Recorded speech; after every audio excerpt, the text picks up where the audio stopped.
In this video, we'll show you how to change the Serpentine belt kit on your Chevy Silverado. You can find it on CarParts.com via the link in the description. For safety reasons, we advise you to disconnect the battery. To do so, we recommend watching the video, How to Replace the Chevrolet Silverado Car Battery.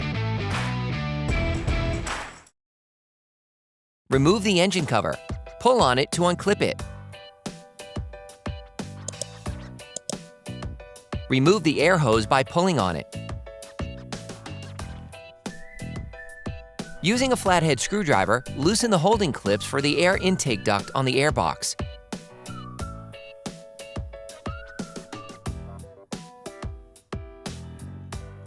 Then remove the hose. We recommend taking a picture or to draw the path of the belt around the different pulleys in order to position it correctly later. Using a ratchet and a 15mm socket, loosen the belt by turning the Serpentine belt tensioner clockwise. You can now remove the belt.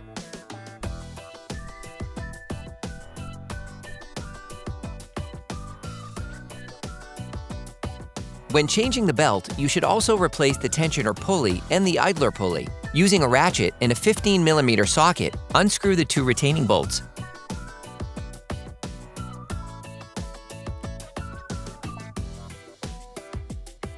For great content, our best price, and fast shipping, download the CarParts.com app now. Then remove the tensioner. Using a ratchet and a 15mm socket, unscrew the holding bolt on the idler pulley located above the Serpentine belt tensioner. Next, remove the idler pulley. You can order the Serpentine belt kit used in the video on CarParts.com through the link in the description. Take the idler pulley, put it back in its place, then screw the bolt back in roughly by hand.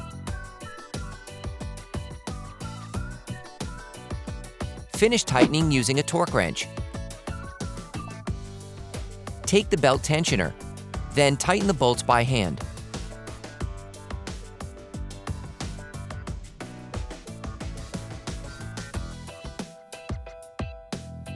Finish tightening using a torque wrench. Take the new Serpentine belt. Pay careful attention to which way up you use it. The writing on the belt must turn clockwise.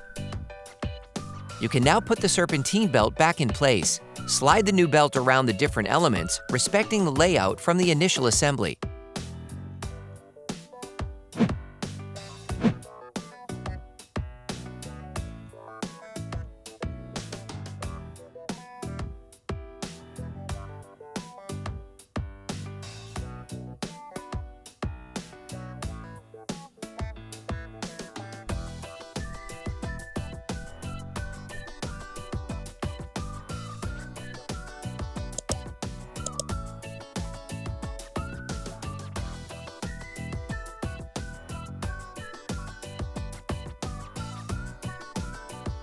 To fully put it back in place, lift the Serpentine belt tensioner in order to wind the Serpentine belt onto all of the pulleys.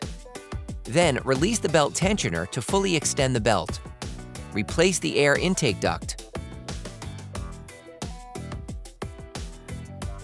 Then screw the hose clamps back on. Reconnect the hose. Reconnect the battery. Operation complete.